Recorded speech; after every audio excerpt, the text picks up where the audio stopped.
ಸ್ನೇಹಿತರೆ ನಮಸ್ಕಾರ ಎಲ್ರಿಗೂ welcome back to my YouTube channel. ಸ್ನೇಹಿತರೆ, ಇವತ್ತಿನ ಈ ಒಂದು ವಿಡಿಯೋದ ಮಾಹಿತಿ ಏನಂದರೆ, ನಿಮ್ಮ ಹಳೆಯ ವೋಟರ್ ಐ ಡಿ ಕಾರ್ಡನ್ನು ಹೊಸ digital voter I D card ಅಂದರೆ ಕಲರ್ ವೋಟರ್ ಐ ಡಿ ಕಾರ್ಡ್ಗೆ ಯಾವ ರೀತಿ ಚೇಂಜ್ ಮಾಡ್ಕೊಳ್ಳೋದು ಅಂತ ಈ ಒಂದು ವಿಡಿಯೋದಲ್ಲಿ ನಾನು ತಿಳಿಸ್ಕೊಡ್ತಾ ಇದ್ದೀನಿ. ವಿಡಿಯೋನ ಸ್ಕಿಪ್ ಮಾಡ್ದೇ ಕೊನೆ ತನಕ ನೋಡಿ. 2026ನೇ ಸಾಲಿನಲ್ಲಿ ಪ್ರತಿಯೊಬ್ಬರು ಕೂಡ ನಿಮ್ಮ ಹಳೆಯ ವೋಟರ್ ಐ ಡಿ ಕಾರ್ಡನ್ನು ಹೊಸ digital colour voter I D ಕಾರ್ಡ್ಗೆ ಚೇಂಜ್ ಮಾಡ್ಕೊಳ್ಳೋದು ಕಡ್ಡಾಯ ಆಗಿರ್ತದೆ. ಅದರಿಂದ ಈ ಒಂದು ವಿಡಿಯೋನ ಸ್ಕಿಪ್ ಮಾಡ್ದಂಗೆ ನೋಡಿ. ನೀವೇ ಕೂಡ ಸುಲಭವಾಗಿ ಮೊಬೈಲ್ ಮುಖಾಂತರ ಕೂಡ ಈ ಒಂದು ಅಪ್ಲಿಕೇಶನ್ನ ಹಾಕ್ಬೋದು. ಮೊದಲಿಗೆ ಸ್ನೇಹಿತರೆ, ನೀವು ಯಾವುದಾದ್ರು ಸರ್ಚ್ ಬಾರ್ಗೆ ಬಂದು NVSP ಅಂತ ಟೈಪ್ ಮಾಡಿ. ಅಲ್ಲಿ ಫಸ್ಟ್ ಆಪ್ಷನ್ನೇ ಬರುತ್ತೆ voter.eci.gov.in ಅಂತ. ನೀವು ಆ ಒಂದು ಆಪ್ಷನ್ನ ಕ್ಲಿಕ್ ಮಾಡ್ಕೊಳ್ಳಿ. ನಂತರ ನೆಕ್ಸ್ಟ್ ಆಪ್ಷನ್ನು ಈ ರೀತಿ ಓಪನ್ ಆಗ್ತದೆ. ಇಲ್ಲಿ ನೀವು ಸೈನ್ ಅಪ್ ಅಂತ ಮೇಲ್ಗಡೆ ಒಂದು ಬಟನ್ ಕಾಣುತ್ತೆ, ಆ ಆಪ್ಷನ್ನ ಕ್ಲಿಕ್ ಮಾಡ್ಕೊಳ್ಳಿ. ನಂತರ ಫಸ್ಟು ನೀವು ಸೈನ್ ಅಪ್ ಮಾಡ್ಕೋಬೇಕಾಗತ್ತೆ. ಸೈನ್ ಅಪ್ ಮಾಡ್ಕೊಳ್ಳೋದು ಕೂಡ ತುಂಬ ಸುಲಭವಾಗಿರ್ತದೆ. ಮೊದಲಿಗೆ ನಿಮ್ಮ ಫೋನ್ ನಂಬರ್ನ ಹಾಕಿ, ಕೆಳಗಡೆ ಬಂದು ಇಲ್ಲಿ ಕಾಣ್ತಾ ಇರ್ತಕ್ಕಂಥ ಕ್ಯಾಪ್ಸನ್ನು ಹಾಕಿ ಕಂಟಿನ್ಯೂ ಅಂತ ಕ್ಲಿಕ್ ಮಾಡ್ತು ಅಂದರೆ ನೆಕ್ಸ್ಟ್ ಪೇಜಲ್ಲಿ ನಿಮ್ಮ ಹೆಸರನ್ನ ಕೇಳುತ್ತೆ. ಅಲ್ಲಿ ಫಸ್ಟ್ ನೇಮ್ಗೆ ನಿಮ್ಮ ಹೆಸರನ್ನ ಹಾಕಿ ಕೆಳಗಡೆ ನೀವು ಸೆಂಡ್ OTP ಅಂತ ಕ್ಲಿಕ್ ಮಾಡಬೇಕಾಗತ್ತೆ. ನಂತರ ನೀವು ಕೊಟ್ಟಿರ್ತಕ್ಕಂಥ ಫೋನ್ ನಂಬರ್ಗೆ ಒಂದು OTP ಬರುತ್ತೆ. ಆ ಒಂದು OTPನ ಈ ಬಾಕ್ಸಲ್ಲಿ ಹಾಕಿ ನೀವು ವೆರಿಫೈ ಅಂತ ಕ್ಲಿಕ್ ಮಾಡ್ತು ಅಂದರೆ ಸಕ್ಸಸ್ಫುಲ್ಲಾಗಿ ನಿಮ್ಮದು ರಿಜಿಸ್ಟ್ರೇಷನ್ ಕಂಪ್ಲೀಟ್ ಆಗುತ್ತೆ, ಅಂದರೆ ಸೈನ್ ಅಪ್ ಕಂಪ್ಲೀಟ್ ಆಗುತ್ತೆ. ಮತ್ತು ನೀವು ಲಾಗಿನ್ ಅಂತ ಕ್ಲಿಕ್ ಮಾಡ್ಕೊಳ್ಳಿ. ನಂತರ ಹೋಮ್ ಪೇಜು ಈ ರೀತಿ ಬರುತ್ತೆ. ಅಲ್ಲಿ ನೀವು ರಿಜಿಸ್ಟರ್ ಮಾಡ್ಕೋಬೇಕಾದಾಗ ಕೊಟ್ಟಿರ್ತೀರಲ್ಲ ಫೋನ್ ನಂಬರು, ಕೆಳಗೆ ಕಾಣ್ತಾ ಇರ್ತಕ್ಕಂಥ ಕ್ಯಾಪ್ಸನ್ನು ಹಾಕಿ ನೀವು ರಿಕ್ವೆಸ್ಟ್ OTP ಅಂತ ಕ್ಲಿಕ್ ಮಾಡಿದ್ರೆ ನೀವು ಕೊಟ್ಟಿರ್ತಕ್ಕಂಥ ಫೋನ್ ನಂಬರ್ಗೆ ಒಂದು OTP ಬರುತ್ತೆ. ಆ ಒಂದು OTPನ ಹಾಕಿ ವೆರಿಫೈ ಆ್ಯಂಡ್ ಲಾಗಿನ್ ಅಂತ ಕ್ಲಿಕ್ ಮಾಡ್ತು ಅಂದರೆ ನಿಮ್ಮದು ಯಶಸ್ವಿಯಾಗಿ ಈ ರೀತಿ voter I D portal login ಆಗುತ್ತೆ. ನೀವು ಇಲ್ಲಿ ಕರೆಕ್ಷನ್ ಮಾಡಬೇಕು ಅಂದರೆ ಡೈರೆಕ್ಟಾಗಿ ಇಲ್ಲಿ ಫಾರಮ್ ನಂಬರ್ 8 ಅಂತ ಇದೆ ನೋಡಿ, ಕರೆಕ್ಷನ್ ಆಫ್ ಎಂಟ್ರೀಸ್ ಅಂತ. ಇಲ್ಲಿ ಫಾರಮ್ ನಂಬರ್ 8 ಅಂತ ಇದೆ, ಆ ಒಂದು ಆಪ್ಷನ್ನ ಕ್ಲಿಕ್ ಮಾಡ್ಕೊಳ್ಳಿ. ನಂತರ ನೆಕ್ಸ್ಟ್ ಪೇಜು ನಿಮ್ಗೆ ಈ ರೀತಿ ಓಪನ್ ಆಗ್ತದೆ. ಇಲ್ಲಿ ಎರಡು ರೀತಿ ಆಪ್ಷನ್ ಬರುತ್ತೆ. ಸೆಲ್ಫ್ ಅಂದರೆ ನಿಮ್ಮದೇ ಸ್ವತಃ ಮಾಡ್ಕೊತೀನಿ ಅಂದರೆ ಸೆಲ್ಫ್ ಅಂತ ಸೆಲೆಕ್ಟ್ ಮಾಡ್ಕೋಬೇಕು. ಬೇರೆಯವ್ರಿಗೆ ಮಾಡ್ಕೊಡ್ತೀನಿ ಅಂದರೆ ನೀವು ಅದರ್ಸ್ ಎಲೆಕ್ಟ್ರಲ್ ಅಂತ ಸೆಲೆಕ್ಟ್ ಮಾಡಿಕೊಂಡು ಅವರ UGA ನಂಬರ್ನ ಹಾಕಿ ನೀವು ಸಬ್ಮಿಟ್ ಮಾಡ್ತು ಅಂದರೆ ಅವರ ಕಾನ್ಸ್ಟಿಟ್ಯೂಯೆನ್ಸಿ ಮತ್ತು ಅವರ ಹೆಸರು, ಅವ್ರ ಫಾದರ್ ನೇಮು ಅಥವಾ ಗಂಡನ ಹೆಸರು ಎಲ್ಲ ಕೂಡ ಇಲ್ಲಿ ಶೋ ಆಗುತ್ತೆ.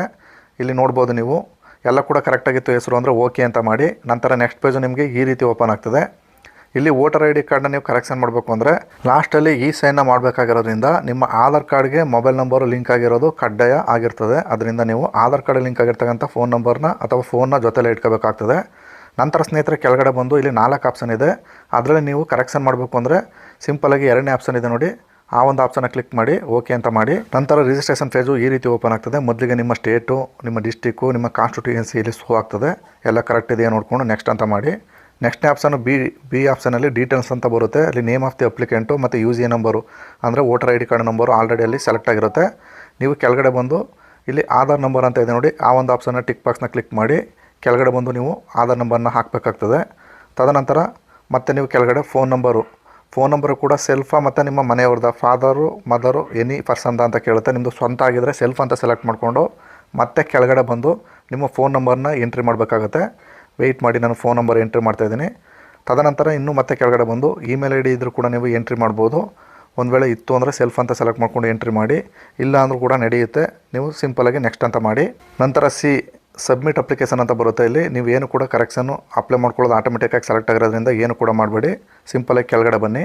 ಕೆಳಗಡೆ ಬಂದು ಇಲ್ಲಿ ಆಪ್ಷನ್ ಇದೆ ನೋಡಿ, ಅಪ್ಲಿಕೇಶನ್ ವೆರಿ ಇಂಪಾರ್ಟೆಂಟಾಗಿ ನೀವು ಇಲ್ಲಿ ಕರೆಕ್ಷನ್ನ ಏನೇನು ಮಾಡ್ತೀರಾ ಅನ್ನೋದನ್ನ ಇಲ್ಲಿ ಸೆಲೆಕ್ಟ್ ಮಾಡ್ಕೋಬೇಕಾಗತ್ತೆ. ಅಂದರೆ ಕನಿಷ್ಠ ಒಂದು ಬಾರಿ ನೀವು ಅಪ್ಲಿಕೇಶನ್ ಹಾಕ್ತಿದ್ದಾರೆ ಅಂದರೆ 4 ಕರೆಕ್ಷನ್ಗಳನ್ನ ಮಾಡ್ಕೋಬೋದು.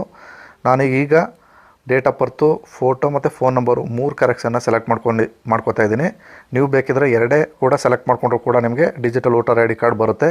ಅವೆರಡು ಆಪ್ಷನ್ ಅಂದರೆ ಫೋನ್ ನಂಬರ್ ಮತ್ತು ಫೋಟೋ 2ನ್ನ ಸೆಲೆಕ್ಟ್ ಮಾಡಿಕೊಂಡ್ರು ಕೂಡ ನಿಮಗೆ digital voter I D card ಆಗಿ ಕನ್ವರ್ಟ್ ಆಗುತ್ತೆ. ಅಂದರೆ ಫೋನ್ ನಂಬರ್ ಕೂಡ ಲಿಂಕ್ ಆಗಿಬಿಡುತ್ತೆ. ಸ್ನೇಹಿತರೆ, ನಾನು ಎಕ್ಸ್ಟ್ರಾ ಕೂಡ ಇಲ್ಲಿ ಡೇಟ್ ಆಫ್ ಬರ್ತ್ನ ಸೆಲೆಕ್ಟ್ ಮಾಡಿಕೊಂಡು ಕೆಳಗಡೆ ಬಂದು ಎಕ್ಸಾಕ್ಟ್ ಆಗಿರ್ತಕ್ಕಂಥ ಡೇಟ್ ಆಫ್ ಬರ್ತ್ನ ಹಾಕ್ತಾಯಿದ್ದೀನಿ.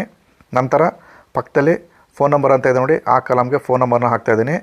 ನಂತರ ಕೆಳಗಡೆ ಬಂದು ಯುವರ್ ಫೋಟೋಗ್ರಫಿ ಅಂತ ಇದೆ ನೋಡಿ, ಅಲ್ಲಿ ಚೂಸ್ ಫೈಲ್ ಮಾಡಿ ಒಂದು ಫೋಟೋನ ಕೂಡ ಇಲ್ಲಿ ಫೈಲ್ನ ಅಪ್ಲೋಡ್ ಮಾಡ್ತಾಯಿದ್ದೀನಿ. ಅಪ್ಲೋಡ್ ಮಾಡಿದಾಗ ಈ ರೀತಿ ಫೋಟೋ ಇರುತ್ತೆ. ಕರೆಕ್ಟಾಗಿ ಕ್ರಾಪ್ ಮಾಡಿ ನೀವು ಸೇವ್ ಅಂತ ಮಾಡ್ತು ಅಂದರೆ ಈ ರೀತಿ ಒಂದು ಪಾಪ ಬರುತ್ತೆ, ಹ್ಯೂಮನ್ ಫೇಸ್ ಡಿಟೆಕ್ಟೆಡ್ ಸಕ್ಸಸ್ಫುಲಿ ಅಂತ ಓಕೆ ಅಂತ ಮಾಡಿ. ನಂತರ ನೀವು ಇಲ್ಲಿ ಕೆಳಗಡೆ ಬಂದು ಇಲ್ಲಿ ಡೇಟ್ ಆಫ್ ಬರ್ತ್ ಪ್ರೂಫ್ಗೆ ನೀವು ಒಂದು ಡಾಕ್ಯುಮೆಂಟ್ನ ಅಪ್ಲೋಡ್ ಮಾಡಬೇಕಾಗುತ್ತೆ. ನಾನು ಆಧಾರ್ ಕಾರ್ಡ್ನ ಸೆಲೆಕ್ಟ್ ಮಾಡ್ಕೊತಾ ಇದ್ದೀನಿ. ನೀವು ಒಂದು ವೇಳೆ 2 ಸೆಲೆಕ್ಟ್ ಮಾಡ್ಕೊಂಡಿದ್ರೆ ಇದನ್ನು ಅಪ್ಲೋಡ್ ಮಾಡೋ ಅವಶ್ಯಕತೆ ಇಲ್ಲ. ನಾನು ಎಕ್ಸ್ಟ್ರಾ ಒಂದು ಡೇಟ್ ಆಫ್ ಬರ್ತ್ನ ಸೆಲೆಕ್ಟ್ ಮಾಡ್ಕೊಂಡಿರೋದ್ರಿಂದ ಡೇಟ್ ಆಫ್ ಬರ್ತ್ ಪ್ರೂಫ್ನು ಕೂಡ ಒಂದು ಅಪ್ಲೋಡ್ ಮಾಡೋಕ್ಕೆ ಕೇಳುತ್ತೆ. ಅಲ್ಲಿ ಪಕ್ಕದಲ್ಲಿ ಆಪ್ಷನ್ ಇದೆ ನೋಡಿ, upload date of birth proof ಅಂತ ಇದೆ ನೋಡಿ, ಅದನ್ನು ಕೂಡ ನೀವು ಚೂಸ್ ಫೈಲ್ ಮಾಡಿ ನೀವು ಅದನ್ನು ಮೊದಲೇ ಕೂಡ ಸ್ಕ್ಯಾನ್ ಮಾಡಿ ಇಟ್ಕೊಂಡಿರಬೇಕಾಗ್ತದೆ. ಆಧಾರ್ ಕಾರ್ಡ್ನ ನಾನು ಸ್ಕ್ಯಾನ್ ಮಾಡಿ ಇಟ್ಕೊಂಡಿದ್ದೀನಿ, ಅದನ್ನು ಅಪ್ಲೋಡ್ ಮಾಡಿ ನೆಕ್ಸ್ಟ್ ಅಂತ ಮಾಡ್ತಾಯಿದ್ದೀನಿ. ಸಿಂಪಲಾಗಿ ಇಷ್ಟೇ ಸ್ನೇಹಿತರೆ. ಫೈನಲಾಗಿ ಇಲ್ಲಿ ಪ್ಲೇಸು ನೀವು ಅಪ್ಲಿಕೇಶನ್ನು ಫಿಲಪ್ ಮಾಡಿರ್ತಕ್ಕಂಥ ಪ್ಲೇಸ್ನ ಹಾಕಿ ಡಿಕ್ಲರೇಷನ್ಗೆ ಕಾಲಮ್ಗೆ ಅದನ್ನು ಕೂಡ ನೆಕ್ಸ್ಟ್ ಅಂತ ಮಾಡಬೇಕಾಗತ್ತೆ. ತದನಂತರ ಫೈನಲಾಗಿ ಕೆಳಗಡೆ ಬರಬೇಕು. ಕೆಳಗಡೆ ಬಂದು ಅಲ್ಲಿ ಕಾಣ್ತಿರ್ತಕ್ಕಂಥ ಕ್ಯಾಪ್ಸನ್ನು ಹಾಕಿ ಪಕ್ಕದಲ್ಲಿ ನೀವು ಸೆಂಡ್ OTP ಅಂತ ಆಪ್ಷನ್ ಇದೆ. ವೆಯ್ಟ್ ಮಾಡಿ, ನಾನು ಕ್ಯಾಪ್ಸನ್ನು ಫಿಲಪ್ ಮಾಡ್ತಾಯಿದ್ದೀನಿ. ಫಿಲಪ್ ಮಾಡಿ ಸೆಂಡ್ OTP ಅಂತ ಕ್ಲಿಕ್ ಮಾಡಿದ್ರೆ ಒಂದು OTP ಬರುತ್ತೆ. ಆ OTPನ ಬಾಕ್ಸಲ್ಲಿ ಹಾಕಿ ಕೆಳಗಡೆ ಬಂದು ಪ್ರಿವ್ಯೂ ಆ್ಯಂಡ್ ಸಬ್ಮಿಟ್ ಅಂತ ಕ್ಲಿಕ್ ಮಾಡ್ತು ಅಂದರೆ ಈ ರೀತಿಯಾದಂಥ ಒಂದು ಪ್ರಿವ್ಯೂ ಓಪನ್ ಆಗ್ತದೆ. ಎಲ್ಲ ಕೂಡ ನೀವು ಫಿಲಪ್ ಮಾಡಿರ್ತಕ್ಕಂಥ ಫಾರಮ್ ಕರೆಕ್ಟ್ ಇದೆ ಅಂತ ನೋಡ್ಕೊಳ್ಳಿ. ಒಂದು ವೇಳೆ ತಪ್ಪಾಗಿತ್ತು ಅಂದರೆ ಕೀಪ್ ಎಡಿಟಿಂಗ್ ಅಂತ ಬಂದು ನೀವು ಎಡಿಟಿಂಗ್ ಕೂಡ ಮಾಡ್ಬೋದು. ನನಗೆ ಎಲ್ಲ ಕರೆಕ್ಟಾಗಿದೆ, ಅದರಿಂದ ಸೈನ್ ಆ್ಯಂಡ್ ಸಬ್ಮಿಟ್ ಅಂತ ಆಪ್ಷನ್ ಕ್ಲಿಕ್ ಮಾಡ್ತಾಯಿದ್ದೀನಿ. ಆರ್ ಯು ಶೋರ್ ಅಂತ ಕೇಳುತ್ತೆ, ಎಸ್ ಅಂತ ಒಂದು ಪಾಪಪ್ ಬರುತ್ತೆ, ಅದನ್ನು ಕ್ಲಿಕ್ ಮಾಡ್ಕೊಳ್ಳಿ. ನಂತರ ನೆಕ್ಸ್ಟ್ ಪೇಜಲ್ಲಿ KYC ಮಾಡೋ ಪೇಜು ನಿಮಗೆ ಈ ರೀತಿ ಓಪನ್ ಆಗ್ತದೆ. ಇಲ್ಲಿ ನೀವು ಆಧಾರ್ ಕಾರ್ಡ್ ನಂಬರ್ನ ಹಾಕಿ ಇಲ್ಲಿ ವೆರಿ ಇಂಪಾರ್ಟೆಂಟು ಗೆಟ್ OTP ಅಂತ ಕ್ಲಿಕ್ ಮಾಡಬೇಕು. ಇಲ್ಲಿ ನಾನು ಮೊದಲೇ ಹೇಳೋ ರೀತಿ ನಿಮ್ಮ ಆಧಾರ್ ಕಾರ್ಡ್ ಲಿಂಕ್ ಆಗಿರ್ತಕ್ಕಂಥ ಫೋನ್ ನಂಬರ್ಗೆ ಒಂದು OTP ಬರುತ್ತೆ. ಆ OTPನ ಹಾಕಿ ನೀವು ಸಬ್ಮಿಟ್ ಮಾಡ್ತು ಅಂದರೆ ಈ ರೀತಿಯಾದಂಥ ಒಂದು ಅಕ್ಲಾಜ್ಮೆಂಟು ಕೂಡ ನಿಮಗೆ ಜನ್ರೇಟ್ ಆಗುತ್ತೆ. ಈ ಒಂದು ಅಕ್ಲಾಜ್ಮೆಂಟನ್ನು ನೀವು ಡೌನ್ಲೋಡ್ ಅಕ್ಲಾಜ್ಮೆಂಟ್ ಅಂತ ಆಪ್ಷನ್ ಇದೆ ನೋಡಿ, ಅದನ್ನು ಕ್ಲಿಕ್ ಮಾಡಿ ಇದನ್ನು ಬೇಕಾದ್ರೂ ನೀವು ಇಟ್ಕೋಬೋದು, ಇಲ್ಲ ಸೇವ್ ಮಾಡಬೇಕಾದ್ರೂ ಇಟ್ಕೋಬೋದು. ಇಲ್ಲಿ ಒಂದು SRN ನಂಬರ್ ಅಂತ ಬಂದಿರುತ್ತೆ, ಅದನ್ನು ನೀವು ಇಲ್ಲಿ ಕಾಪಿ ಮಾಡ್ಕೊಳ್ಳಿ. ಸ್ವಲ್ಪ ದಿನಗಳ ನಂತರ ಮತ್ತೆ ನೀವು ಇದೇ ವೆಬ್ಸೈಟಿಗೆ ಬಂದು ಅಲ್ಲಿ ಲಾಗಿನ್ ಮಾಡ್ಕೊಂಡಿದ್ದ ನಂತರ ಟ್ರ್ಯಾಕ್ ಅಪ್ಲಿಕೇಶನ್ ಅಂತ ಒಂದು ಆಪ್ಷನ್ ಕಾಣುತ್ತೆ.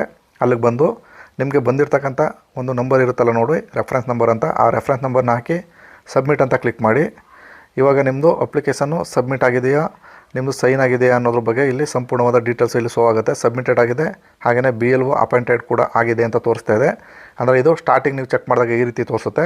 ಸ್ವಲ್ಪ ದಿನಗಳ ಬಿಟ್ಟು ಅಂದರೆ ಒಂದು 10 ಡೇಸ್ ಬಿಟ್ಟು ನೀವು ಮತ್ತೆ ಕೂಡ ಚೆಕ್ ಮಾಡಿದಾಗ ನಿಮ್ಮದು ಅಪ್ಡೇಟ್ ಆಗಿದೆ ಇಲ್ವ ಅಂತ ಕೂಡ ಇಲ್ಲಿ ಚೆಕ್ ಮಾಡ್ಕೋಬೋದು. ಸಬ್ಮಿಟೆಡ್ ಆಗಿದೆ, BLO ಆಗಿದೆ, ಫೀಲ್ಡು ಕೂಡ ವೆರಿಫೈಡ್ ಆಗಿದೆ ಮತ್ತು ಅಕ್ಸೆಪ್ಟೆಡ್ ಆಗಿದೆ. ಲಾಸ್ಟ್ನ ಕಾಲಮು ನಾಟ್ ಡಿಸ್ಪ್ಯಾಚಡ್ ಅಂದರೆ ಕಾರ್ಡ್ ಇನ್ನೂ ಪ್ರಿಂಟಿಂಗ್ ಹಂತದಲ್ಲಿದೆ, ಅದರಿಂದ ಇನ್ನೂ ಕೂಡ ಡಿಸ್ಪ್ಯಾಚ್ ಆಗಿಲ್ಲ ಅಂತ ತೋರಿಸ್ತಾ ಇದೆ.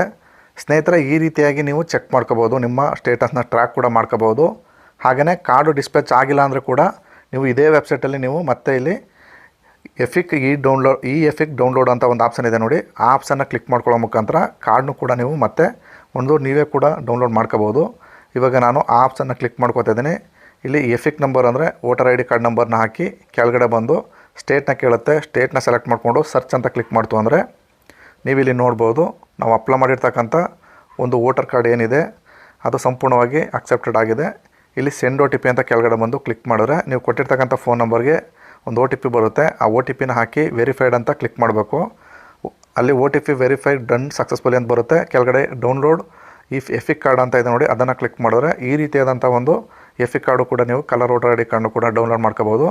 ತದನಂತರ ನಿಮಗೆ ಪೋಸ್ಟಲ್ಲೂ ಕೂಡ ಒಂದು ಡಿಜಿಟಲ್ ವೋಟರ್ ID ಕಾಪಿ ತುಂಬ ಜನರಿಗೂ ಕೂಡ ಪೋಸ್ಟಲ್ಲಿ ಬರುತ್ತೆ. ಹಾಗೆಯೇ ತುಂಬ ಜನರಿಗೆ ಬರಲಿಲ್ಲ ಅಂದರೂ ಏನು ತೊಂದರೆ ಇಲ್ಲ, ನೀವು ನಾನು ಹೇಳಿದ ರೀತಿ ಈ ರೀತಿ ಡೌನ್ಲೋಡ್ ಮಾಡ್ಕೊಂಡು ಅದನ್ನು ಚಿಕ್ಕ ಕಾರ್ಡ್ ರೀತಿ ಲ್ಯಾಮಿನೇಷನ್ ಮಾಡಿಕೊಂಡು ಬಳಕೆ ಮಾಡ್ಬೋದು. ಸ್ನೇಹಿತರೆ, ಈ ರೀತಿ ನೀವು ಮನೆಯಲ್ಲೇ ಕೂತು ಕೂಡ ಈಸಿಯಾಗಿ ಡಿಜಿಟಲ್ ವೋಟರ್ ID ಕಾರ್ಡ್ಗೆ ಅಪ್ಲೈ ಮಾಡ್ಬೋದು. ಸ್ನೇಹಿತರೆ, ಇದಾಗಿತ್ತು ಇವತ್ತಿನ ಈ ಒಂದು ವಿಡಿಯೋದ ಮಾಹಿತಿ. ಈ ಮಾಹಿತಿ ಇಷ್ಟವಾಗಿದ್ದರೆ ದಯವಿಟ್ಟು ನಮ್ಮ ಚಾನಲ್ನ ಸಬ್ಸ್ಕ್ರೈಬ್ ಮಾಡ್ಕೊಳ್ಳಿ. ಇಲ್ಲಿ ತನಕ ವಿಡಿಯೋ ನೋಡೋದಕ್ಕೆ ಎಲ್ಲರಿಗೂ ಧನ್ಯವಾದಗಳು. ನಮಸ್ಕಾರ.